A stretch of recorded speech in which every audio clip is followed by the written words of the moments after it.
izin ke. Assalamualaikum warahmatullahi wabarakatuh. Alhamdulillahilladzi akhladal alam binuri nabiyhi sallallahu alaihi wasallam wa bibaqa'i dzurriyyatihi sallallahu alaihi wasallam. Asyhadu an la ilaha illallah wa asyhadu anna Muhammadan abduhu wa rasuluh. Allahumma fashalli wa sallim wa barik alaihi, amma ba'du.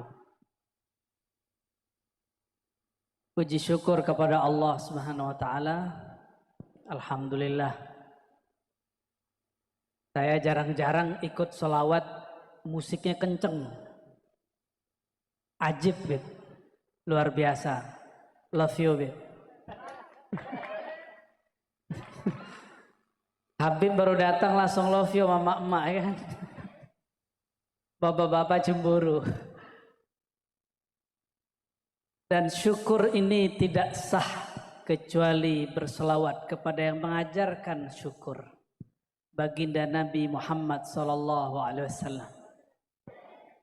Salah satu nama beliau adalah Abdus Syakur. Hamba yang maha bersyukur. Namun kita tidak semua bertemu Nabi. Tidak juga semua dapat mimpi bertemu Nabi. Jangankan Bapak Ibu, kadang kiai pun belum ketemu Nabi dalam mimpi. Mau mimpi ketemu Nabi Bapak Ibu? Beneran? Serius?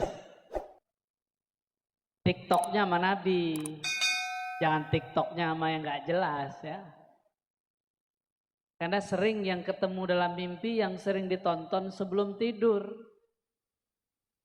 Nanti kalau ibu-ibu nonton Habib Abdurrahman Alatos sebelum tidur ke bawah mimpi. Ya Bib.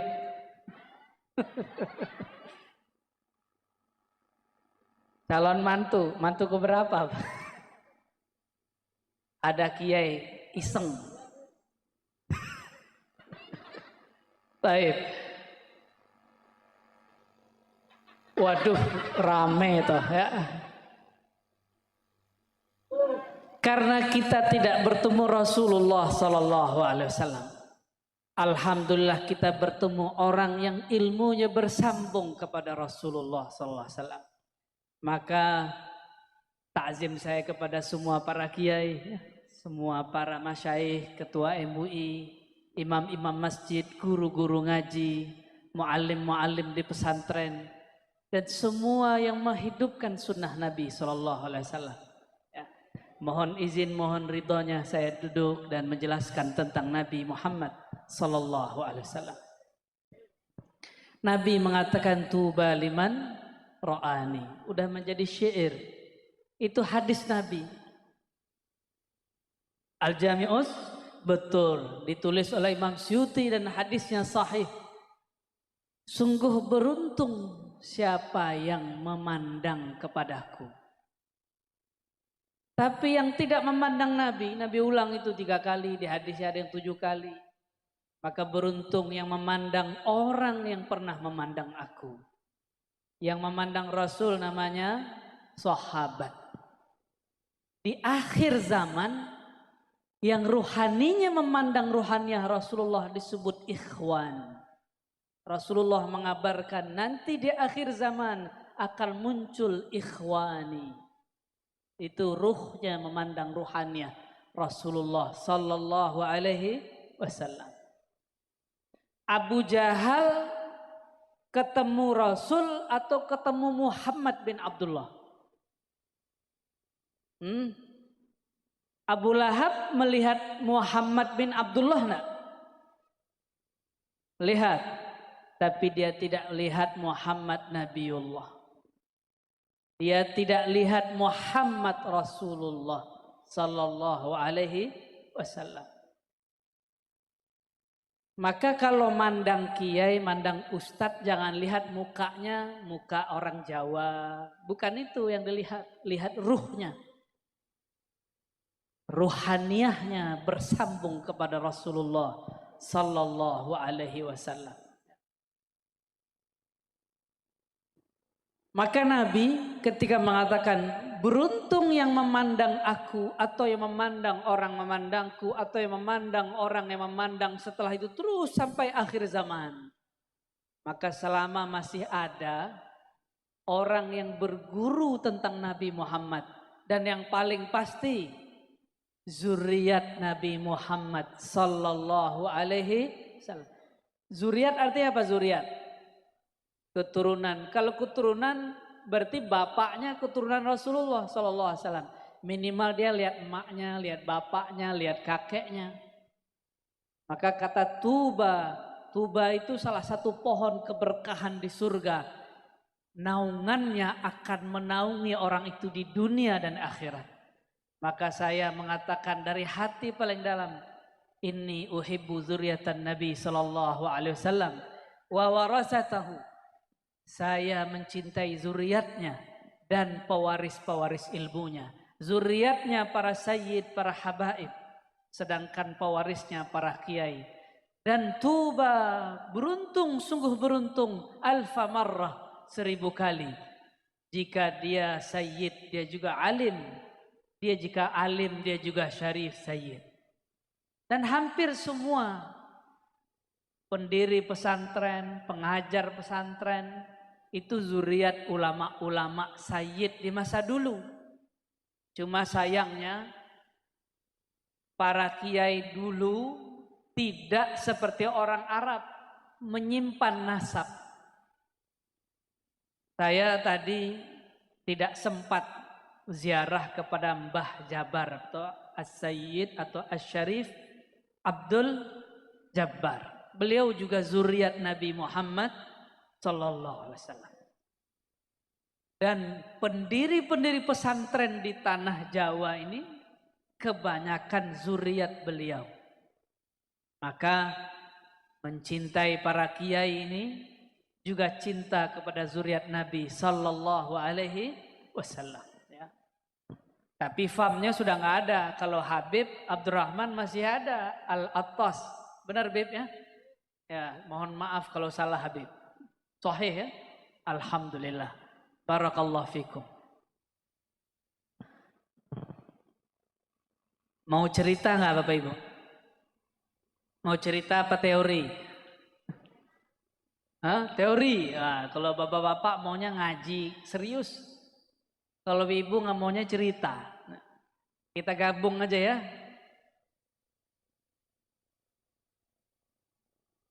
Satu kali Sayyid Abdullah ini nama lainnya Az-Zabihan, Az-Zabih As-Sani lebih tepatnya. Sayyid Abdullah pulang dari berdagang. Sampailah di kota Mekah. Ternyata di sekitar kota Mekah saat itu banyak orang Yahudi, baik kaum perempuan ataupun laki-laki. Dan semuanya mereka ini hafal kitab Taurat. Ketika sampai di suatu gang, Sayyid Abdullah bin Abdul Muttalib dipandang oleh seorang perempuan Yahudi yang hatinya tajam. Apa kata si perempuan ini? Wahai hamba Allah, masuklah ke rumahku, nikahi aku. Mau nggak digituin mas? Mau digituin? Jadi Said Abdurrahman, Habib Abdurrahman jalan nih, tahu-tahu ditarik masuk rumah, Beb kawin yuk gitu. Kan gawat itu. Tapi jamaahnya Habib mau katanya, mau ya? Sayyid Abdullah bin Abdul Muttalib ketika ditarik mau, tapi ketika diajak menikah tiba-tiba wajah perempuan itu hilang. Dia tidak melihat perempuan itu, yang dia lihat wajah nenek-nenek. Dia langsung lari keluar dan dia cepat menunggang kudanya dan pulang ke rumahnya. Ternyata sampai di rumah ayahnya yang bernama Abdul Muttalib, beliau menyampaikan satu kalam, "Wahai Ananda Abdullah, aku baru saja menkhitbahkan, meminangkan bagimu seorang perempuan cantik bernama Aminah. Maka dilangsungkanlah pernikahan. Ankahtuka, aku nikahkan engkau dengan anakku," kata Wahab. Maka dijawab oleh dia, "Qabiltu," aku jawab, aku terima. Sahlah malam itu, menikahlah mereka, dan malam pertama pun datang. Kalau malam pertama gak usah dibayangkan ya. Ya, yang belum doa aja. Nyicil-nyicil ngapalin doa Bismillahirrahmanirrahim. Nah, nyicil-nyicil doa. Yang belum hafal. Yang sudah hafal gak usah dihafalin lagi, berarti curigai nanti. Malam itu terjadilah mana yang layak terjadi antara suami dan istri. Maka berhubunganlah secara sah Sayyid Abdullah dan Sayyidah Aminah. Di malam itulah berpindah. Ternyata Sayyid Abdullah di wajahnya ada nur. Cahaya itu membuat Abdullah menjadi laki-laki yang paling viral di zamannya. Paling terkenal di masanya. Tapi malam itu nurnya berpindah kepada Sayyidatuna Aminah. Besok agak kesiangan bangun Sayyid Abdullah. Abdullah kemudian kepikiran, kemarin ada yang ngajak nikah, kayaknya enak juga nih nikah. Maka dia jalan-jalan lagi lah ke gang yang kemarin dia diajak nikah oleh si perempuan Yahudi. Maka bertemulah dia dengan perempuan itu. Sekarang Said Abdullah yang ngajak nikah. Apa kata si perempuan? "Ya Abdullah, qad zahaba anka an-nur." Wahai Abdullah, di wajahmu sudah tidak ada cahaya yang kemarin aku lihat. Ternyata nurnya telah pindah kepada Sayyidah Aminah. Jadi bapak-bapak yang sudah menikah ini nurnya udah pindah semua ini. Pak Wabu punya nur gak? Udah pindah ya? Bapak Ibu yang dimuliakan Allah, malam itu juga hamillah Sayyidah Aminah. Itu tuh dibaca Makkiyah itu. Malam itu hamil, malam itu juga Sayyidah Aminah bermimpi didatangi Sayyidina Jibril. Apa kata Sayyidina Jibril? "Wahai Aminah, engkau akan mengandung Sayyidul Alamin, penghulu alam semesta."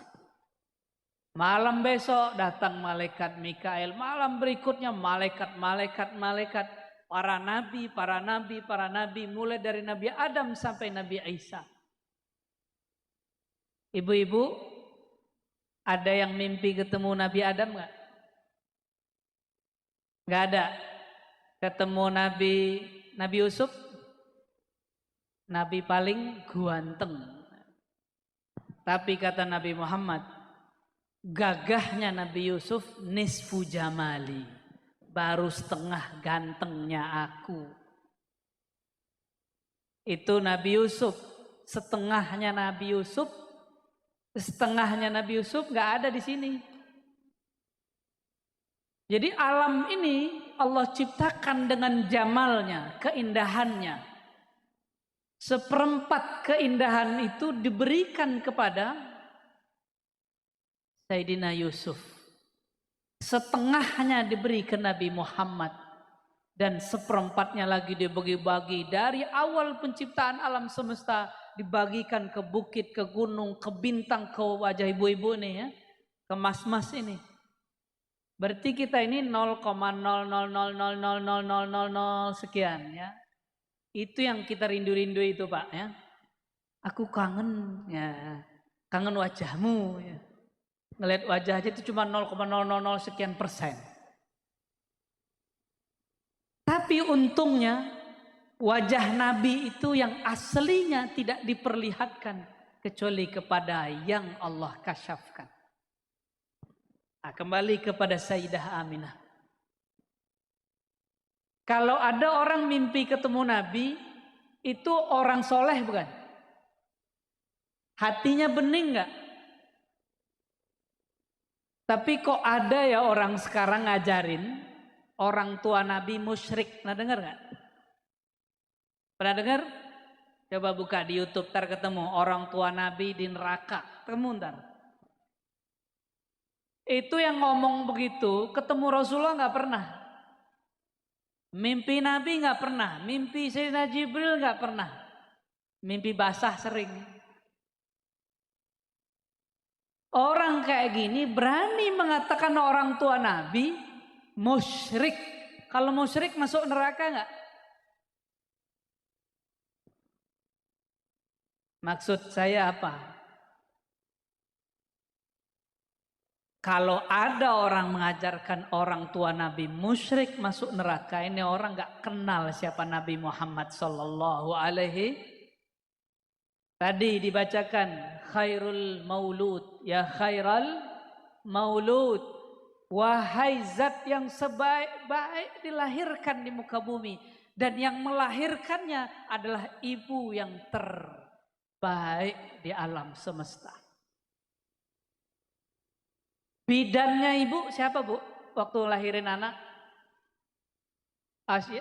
Bidannya ini nih. Bidan fulanah gitu ya. Tapi Sayyiduna Muhammad sallallahu alaihi wasallam ketika lahir yang nyambutnya bidannya Sayyidatuna Asiyah dan Maryam. Kira-kira kalau begini ini orang mulia enggak yang melahirkannya?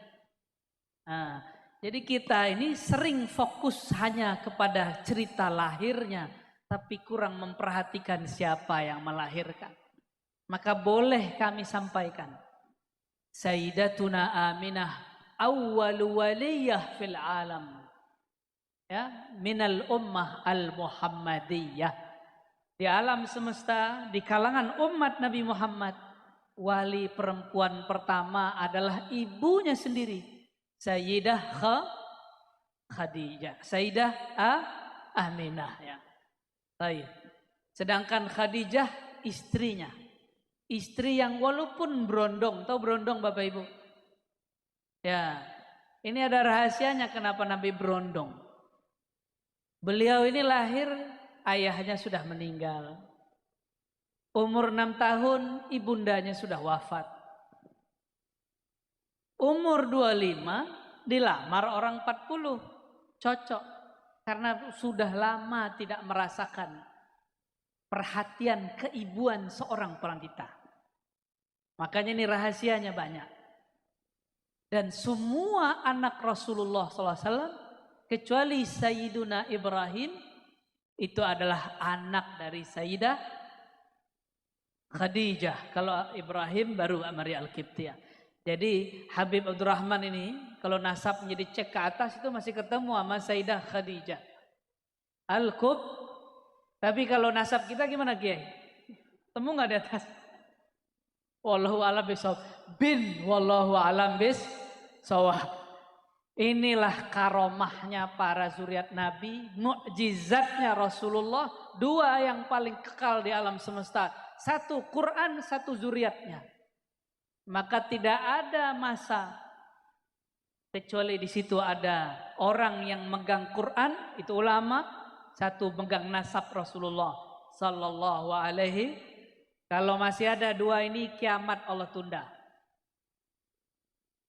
Jadi insya Allah kiamat dekat atau masih jauh? Enggak juga ya. BBM jadi naik. Sayyidah Aminah, malangnya seorang istri, baru 3-4 bulan, bahkan di riwayat lain 2 bulan hamil.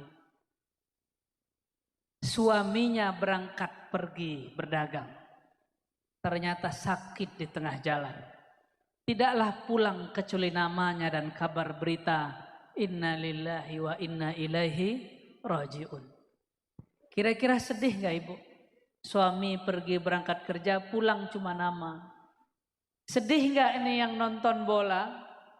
Anaknya berangkat nonton bola, pulang cuma nama. Sedih gak? Sedih. Gimana mas? Anak kita, adik kita pergi nonton bola, pulang cuma nama. Sedih gak? Kalau gak ngerasain gak sedih. Tapi kalau pernah ditinggal mati oleh orang terdekat, kalian rasakan sedihnya. Sedihnya tidak tanggung. Gak tanggung-tanggung kehilangan. Sayyidah Aminah, sedihnya bukan main. Suaminya berangkat sehat. Tidak ada masalah, pulang cuma nama. Jasadnya pun tidak pulang, dikubur di tengah jalan. Tapi Sayyidah Aminah, perempuan yang setiap malam bermimpi bertemu para malaikat, para nabi. Inilah yang disebut mubasyarat, kabar gembira. Para kiai pun tidak mimpi ketemu Sayyidina Jibril. Aminah mimpi ketemu Jibril. Mimpi ketemu Nabi Adam sampai nabi-nabi yang paling besar, ulul azmi. Inilah yang menghibur Sayyidah Aminah. Maka pendek cerita, lahirlah Sayyidina Muhammad sallallahu alaihi wasallam. Apa yang terjadi? Dalam hadis Imam Ahmad, Imam Darimi, dan Imam Al-Hakim, Imam Tabrani, imam-imam yang lain disebutkan, Nabi Muhammad SAW mengatakan, laqad ra'at ummi nuran. Ketika aku lahir, ibuku tidak melihat darah. Yang dilihatnya apa? Nuran, cahaya. Maka Nabi Muhammad SAW, salah satu namanya adalah An-Nur. Inilah yang disebut di dalam surat An-Nur ayat 35. Allahu nurus samawati wal ard. Allah lah cahaya, sumber cahaya langit dan bumi. Masalu nurihi, nur yang kedua kata Imam Qadiyat, dinukil daripada imam-imam tabi'in dan sahabat. Nur yang kedua, Nur Muhammad sallallahu alaihi. Tapi hari ini muncul ustadz-ustadz gadungan. Apa kata dia? Nur Muhammad gak ada. Gak ada kajian Nur Muhammad, bid'ah. Wah, mau ditangkap nih Kiai. Itu yang dibaca oleh Habib setiap malam, itu syair menyebutkan Nabi Muhammad itu Nur Muhammad sallallahu alaihi wasallam. Kok saya berani nyebut gadungan? Ini kan kasar sekali. Loh, mereka lebih kasar kok. Orang tua Nabi disebut musyrik, Nur Muhammad disebut bid'ah. Di negara seberang, jiran, ada seorang ustadz bilang apa? Nur Muhammad itu ajaran Majusi. Pernah dengar gak? Majusi apa? Nyembah apa Majusi? Nyembah api. Itu Jahilun bin Murakkabin. Udah jahil murakkab. Apa Bib? Kencengin Bib, namanya Bib. Pakai mic Bib. Orang lah udah jahil plus murakkab berarti double. Double. Ngeri kali Bib. Ada loh orang begitu dan dapat panggung. Tapi itulah akhir zaman. Itulah akhir zaman. Maka nanti jangan heran ciri-ciri orang yang telah menyimpang dari ahlus sunnah wal jamaah suka ngaji begitu. Membicarakan orang tua Nabi masuk neraka, musyrik. Yang kedua, menolak kajian cerita riwayat tentang Nur Muhammad sallallahu alaihi wasallam. Nih cek nanti ya, di sekitar kita nanti ada nggak begitu. Itu harus diluruskan benar-benar. Padahal Nur Muhammad ada di Quran.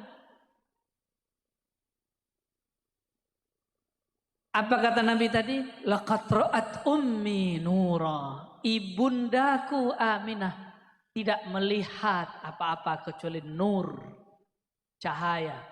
Di saat Sayyidatuna Aminah melihat cahaya, cahaya itu membuat mata Aminah, beliau di Mekah tapi matanya melihat sampai kepada negeri Syam, negeri Rum, negeri Persia. Itu Persia punya majusi, apinya padam. Seumur-umur itu api nggak pernah padam. Aminah lihat padam. Rum punya singgasana yang tinggi, itu pagar-pagarnya roboh. Sayyidah Aminah nggak punya YouTube, nggak punya Facebook, nggak punya TikTok, nggak punya TV, tapi bisa lihat. Itu pakai apa ngelihatnya? Pakai nur Muhammad sallallahu alaihi wasallam. Maka kalau dalam syair-syair disebut nur, itulah rahasianya.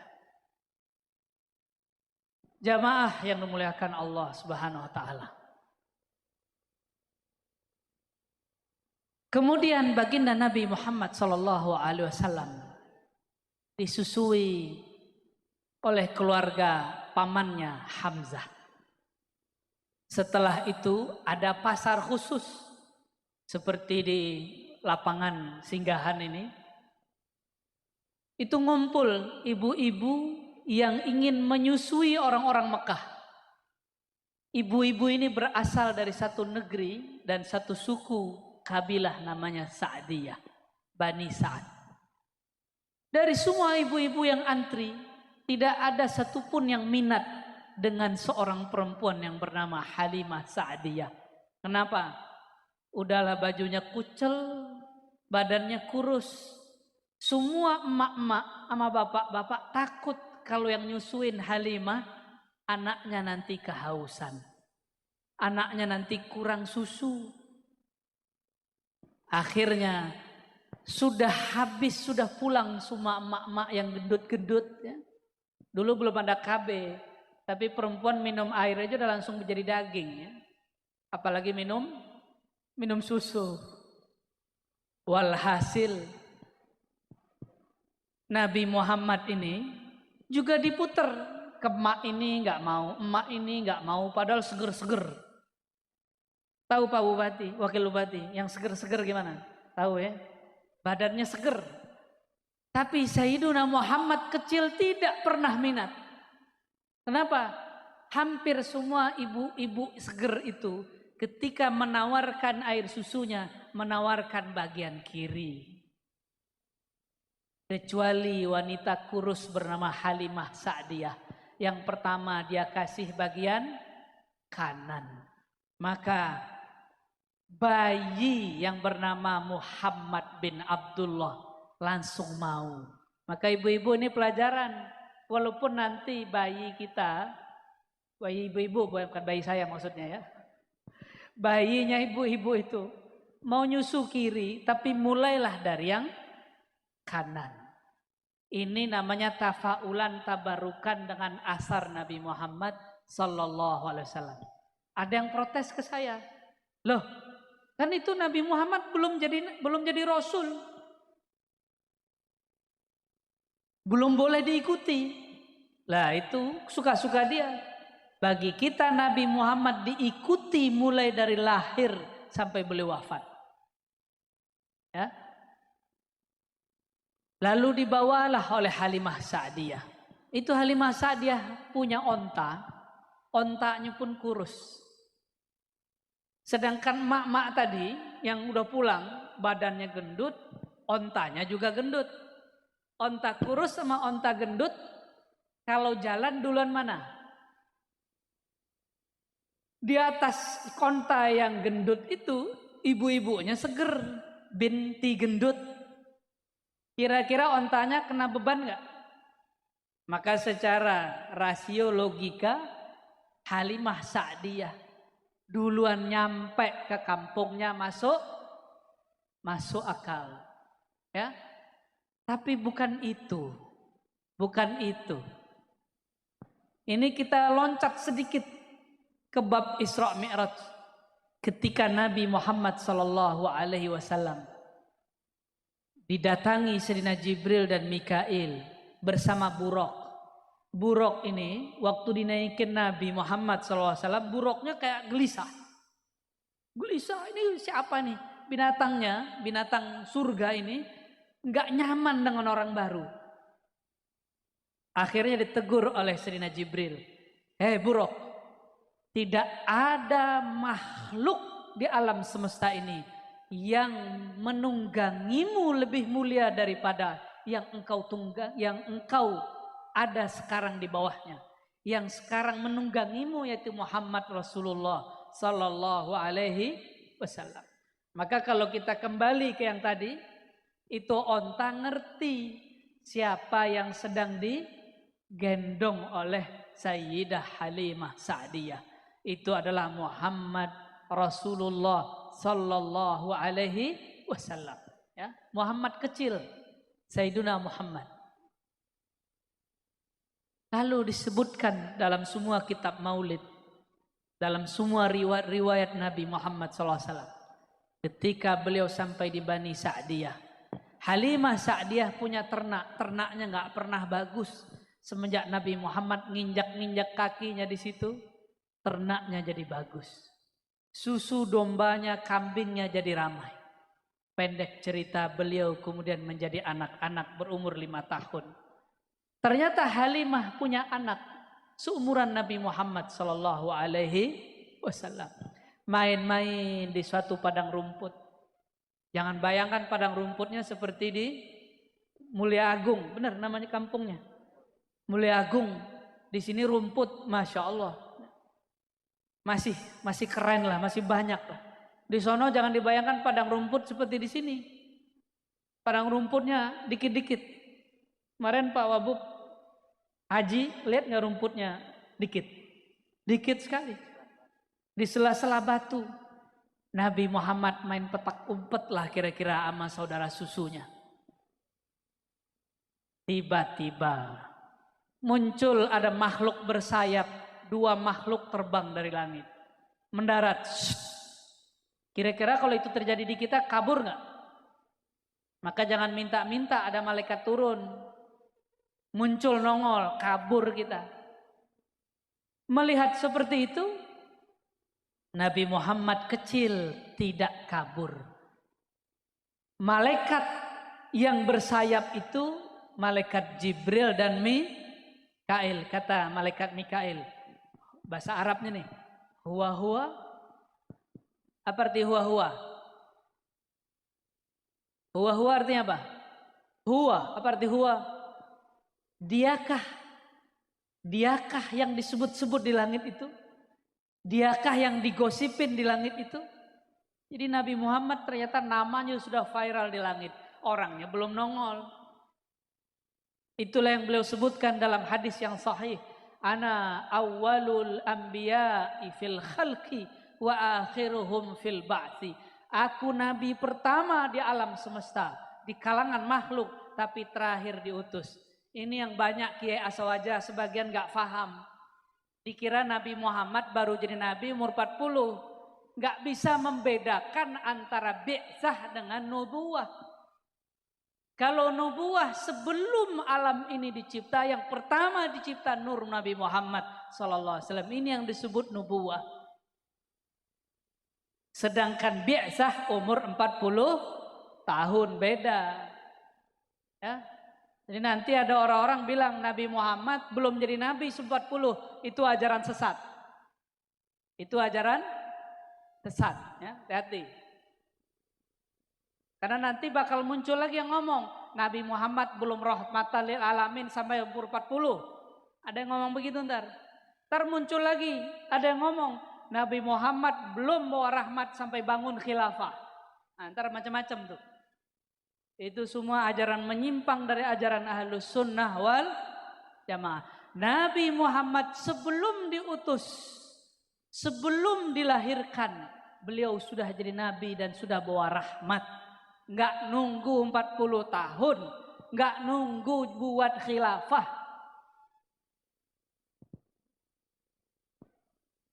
Apa kata malaikat Mikail tadi? huwa, apakah dia yang bernama Muhammad yang viral di hadapan malaikat itu? Nah, malaikat Jibril mengatakan, iya. Lalu malaikat Mikail ambil Nabi Muhammad kecil 5 tahun. Kalau 5 tahun, anak kita 5 tahun masih kecil gak tuh? Masih PAUD. Ingat gak dia cerita dia masih kecil? Kebanyakan gak ingat, tapi Nabi Muhammad selalu ingat. Ini hebatnya beliau. Diambil, digendong oleh Sayyidina Mikail. Lalu dibelahlah dadanya, dibedah. Dikeluarkan jantungnya, dibersihkan semua dosanya. Ada 2 titik hitam. Pak Wabub kalau dibuka dada kita, titik hitamnya banyak gak? Gak kehitung. Nabi Muhammad cuma punya 2 titik hitam, langsung dibersihkan oleh malaikat Jibril. Wajar di hatinya gak ada iri dengki. Masalahnya, ini kalau dada dibedah, pingsan gak? Bisa pingsan. Orang kena tonjok aja pingsan. Tapi Nabi Muhammad bahkan ada yang mati ya. Kenapa Nabi Muhammad gak pingsan, gak sakit? Karena yang membedah malaikat Jibril badannya bukan badan begini. Badannya badan nuriyah, badan cahaya. Jadi membuat operasi badannya itu secepat cahaya. Tidak ada rasa sakit sama sekali. Pendek cerita, ternyata saudaranya ini lari ke rumah mencari ayah ibunya dan menangis, wahai ayah bunda, saudaraku dibunuh. Sayyidah Aminah kalau dengar dibunuh pasti stres. Maka Halimah yang menjadi ibu susunya saat itu kemudian mengejar langsung. Dikejarlah langsung. Sampai di padang rumput ternyata Sayyidina Muhammad masih main-main. Maka dipeluklah oleh Sayyidatuna Halimah Sayyidah. Halimah Sa'diyah bertanya, ya Muhammad, ya gulam, wahai Ananda, apa yang terjadi pada engkau? Maka Sayyidina Muhammad SAW menceritakan, wahai ibunda, tadi ada 2 malaikat turun, ada makhluk bersayap turun, lalu membelah dadaku, membersihkan isi jantungku. Setelah itu aku sehat lagi. Kira-kira ibu-ibu kalau dengar anaknya cerita gitu gimana? Anak saya gila kali ya gitu ya. Ya. Benar ya? Dulu anak saya cerita, Bi, tadi malam mimpi ketemu Nabi Muhammad. Saya kira anak saya habis nonton TikTok. Ternyata beneran dia mimpi ketemu Nabi Muhammad Sallallahu Alaihi Wasallam. Saya yang nggak ngerti. Nah itu terjadi. Kalau mimpi pun kita nggak percaya. Gimana kira-kira kalau itu terjadi? Tapi Halimah Sa'diyah mendengar seperti ini, dia langsung gendong anaknya pulang. Nabi Muhammad anak susuannya. Apa katanya kepada suaminya? Wahai suamiku, esok kita kembalikan Ananda Muhammad kepada ibunda kandungnya. Sampailah besok di kota Mekah. Apa kata Sayyidah Halimah Sa'diyah? Wahai saudariku Aminah, tahukah kamu apa yang terjadi pada anak kita Muhammad? Dia hampir saja terbunuh. Katanya ada orang yang membelah dananya, lalu jantungnya diambil. Kira-kira kalau diceritain begitu ibu-ibu ketakutan nggak? Nggak ketakutan. Tapi Aminah tersenyum. Apa kata beliau? Kalau bahasa kitanya, kamu norak. Saya melahirkan Muhammad, ro'aitu nura, yang aku lihat cahaya bukan darah. Maka aku tahu ini anak luar biasa. Nabi Muhammad Sallallahu Alaihi Wasallam. Lalu Nabi Muhammad hiduplah di Mekah. Ini nggak mungkin saya ceritakan semua. Saya ceritakan satu saja yang paling luar biasa. sebelum nanti sholawat ditambah. Nabi Muhammad SAW mengatakan, ketika aku melewati pohon-pohon, melewati bukit-bukit, gunung-gunung, bebatuan, ma marartu bi syajarin wala hajarin illa wa yusallimu alaihi. Tidaklah aku melewati pohon dan gunung bebatuan kecuali pohon itu ngucapin salam kepadaku. Nih coba nih bapak-bapak, ibu-ibu atau kiai lah ya. Pak Kiai, kalau pulang ntar pohonnya diluk gimana Pak Kiai? Assalamualaikum Pak Kiai. Lari itu Pak Kiai itu. Padahal beliau umurnya sudah seumuran Rasulullah ini. 60 Pak Kiai? 60. Itu pohon kalau diluk ngomong, Assalamualaikum Pak Kiai. Lari beliau. Kalau Habib gimana Habib? Lewat di bukit, ini kan Tuban ini banyak bukit bebatuan. Terus batunya diluk, manggil, Assalamualaikum Habib. Kira-kira gimana Habib? Kalau gunung kembar ya tak rangkul pisan mbek anak.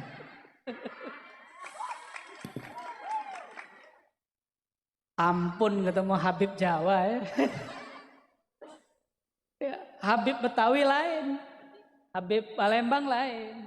Kalau Habib Jawa, Masya Allah. Barakallah Habib.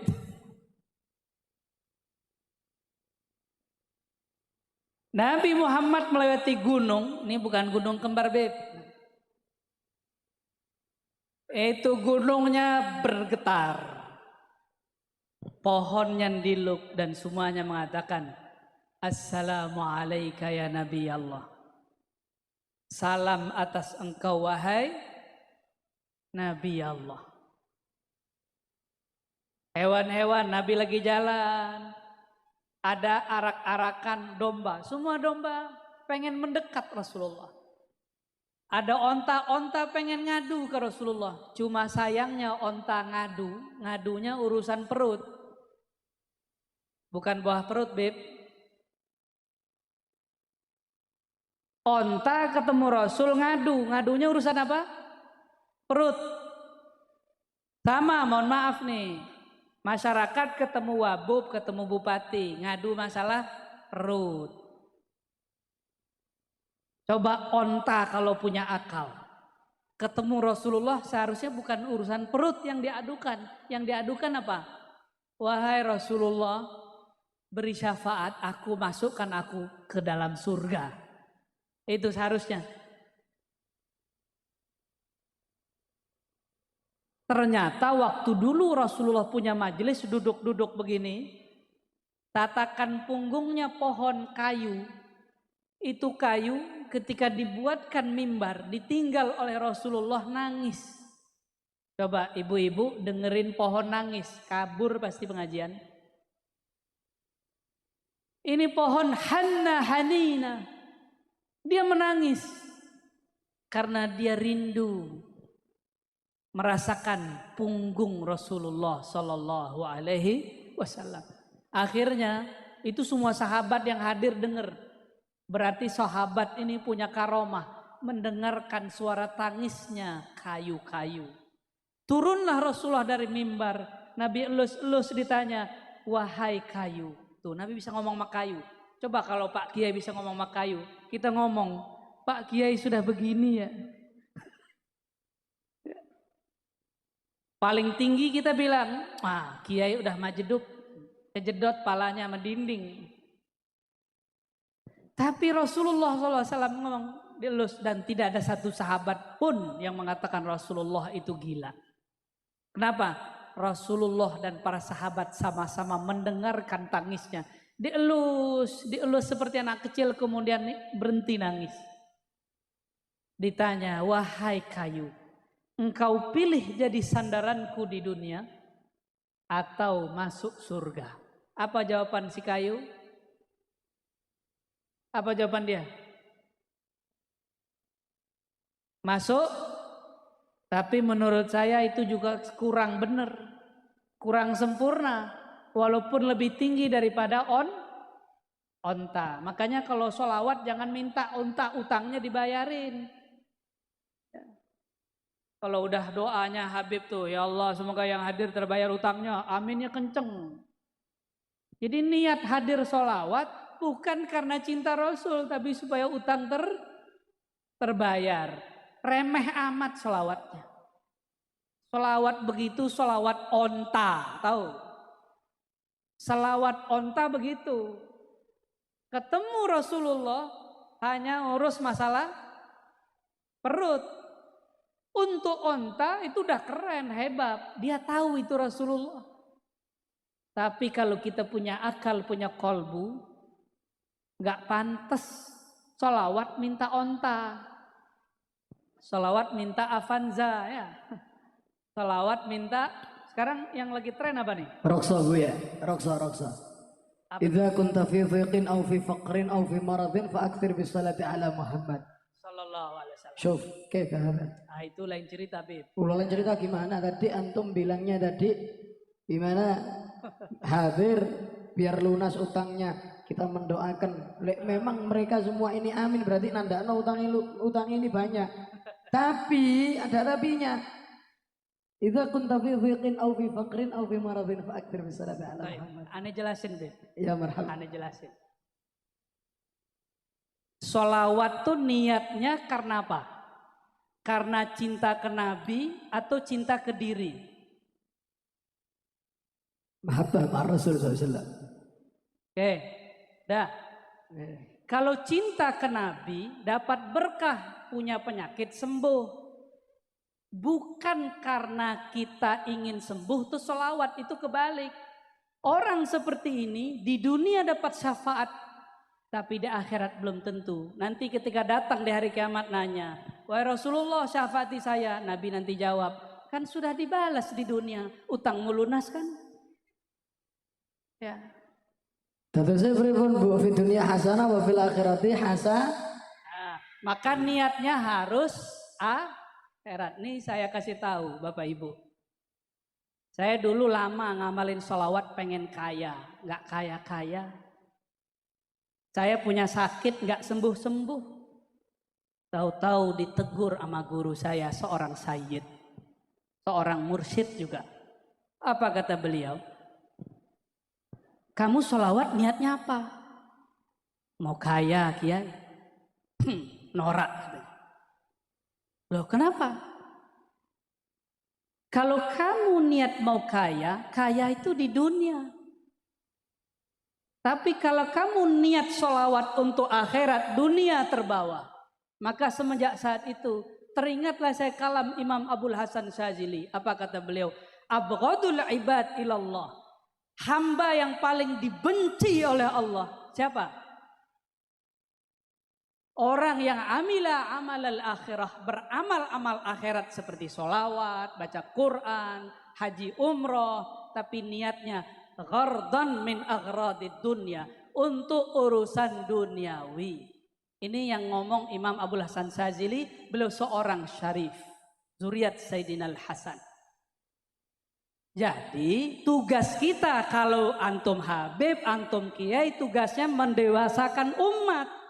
Bukan membiarkan umat sholawat untuk urusan remeh. Kita naikkan spiritual mereka yang tadinya sholawat hanya untuk urusan izalati faqrin atau maradin, liqada'i hajatin. Sekarang kepada yang lebih tinggi. Apa yang lebih tinggi? Syafaat Nabi fid darain. Syafaat Nabi di dunia plus akhirat. Jangan hanya urusan dunia. Tugas kami itu Bapak Ibu, ya. Maka saya minta ampun kepada Allah jika dulu pernah mengajarkan kalau kamu sakit sholawat itu belum selesai, masih koma, harus diteruskan. Coba lihat sholawat tibil kulub. Yang pertama kulub atau jasad. Allahumma sholli ala sayyidina Muhammad tibil kulub. Kulub dulu, baru nanti abdan, baru nanti absor. Karena kolbu urusannya akhirat, badan urusannya dunia. Akhirat dulu, ya. Nah, utang kita kepada Allah dan Rasul lebih besar. Nah, Bapak Ibu yang melakukan Allah, Nah itu kalau mau naik pangkat. Tapi kalau mau kayak kemarin-kemarin nggak apa-apa. Sholawat biar bayar utang. Itu ada ijazahnya boleh. Ini disebut sholatul awam. Sholat orang awam.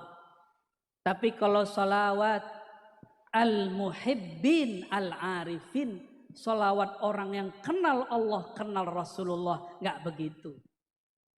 Ya, sholawatnya karena Allah layak karena Rasulullah layak disolawatin. Nih saya tanya ke Pak Bupati, Wakil Bupati. Nih contoh nih Pak Wakil, ini belum Rasul nih. Saya puji-puji lagi di majelis. Saya punya pesantren. Nih saya puji-puji ini, Wakil Bupati adil, amanah, bla bla bla bla. Dalam hati niat muji Pak Wakil Bupati supaya pesantren saya dibangun, dibantu. Berarti niatnya apa? Memuji Pak Wakil Bupati. Dunia. Benar, udah bagus, bangun pesantren kan bagus. Bagus nggak? Bagus. Tapi memuji Pak Wakil Bupati bukan karena dia terpuji. Karena saya ingin dapat sesuatu. Boleh nggak? Boleh. Tapi Pak Wakil Bupati langsung tahu. Ini Kiai mulai muji ada maksud nih. Ya. Maka itu Kiai nggak bisa jadi teman ngopinya Pak Wakil Bupati. Karena dia deketin saya ada proposal setelah muji. Boleh nggak? Boleh, tapi elok nggak? Ada orang muji Pak Wakil Bupati. Dari hati nggak ada maksud apa-apa. Nah, orang ini cocok jadi teman ngopi. Nyaman nggak Pak Wakil? Nyaman. Rasulullah sama orang yang niat apapun dikasih. Tapi Rasulullah memilih khawasus sahabah. Sahabat-sahabat yang khawas yang mulia itu sahabat-sahabat yang berjuang karena Rasulullah. Bukan karena dirinya. Jadi ada sholawatnya itu sholawat nafsiyah namanya. Sholawat karena dirinya. Ada yang sholawatnya karena Nabi Muhammad, sholawat Muhammadiyah. Sholawat, semua sholawat kita yang kita niatkan karena Nabi layak disolawati. Baru tuh sholawatnya benar. Oke? Ya. Barangkali itu yang boleh saya sampaikan ya. Maka kajian malam ini saya simpulkan bahwa baginda Nabi Muhammad sallallahu alaihi wasallam beliaulah khairul maulud, sebaik-baik orang yang dilahirkan. Maka ibundanya juga adalah ibu yang paling mulia yang dilahirkan. Maka dimanapun beliau menginjakkan kaki, di sana semua benda, semua tempat mengucapkan salam. Namun kita harus beda dengan mereka karena kita punya kolbu, punya akal. Bersolawatlah karena beliau layak disolawati. Insya Allah jika sakit Allah sembuhkan. Tapi jika sakitnya tidak disembuhkan, kita tetap solawat. Karena solawat kita bukan karena tersembuh daripada penyakit. Kalau utangnya tidak terlunaskan, kita tetap solawat. Karena solawat kita bukan untuk urusan duniawi. Syukur-syukur jika berkah Allah lunaskan. Begitu barangkali. Wassallallahu ala sayyidina Muhammad. Assalamualaikum warahmatullahi wabarakatuh.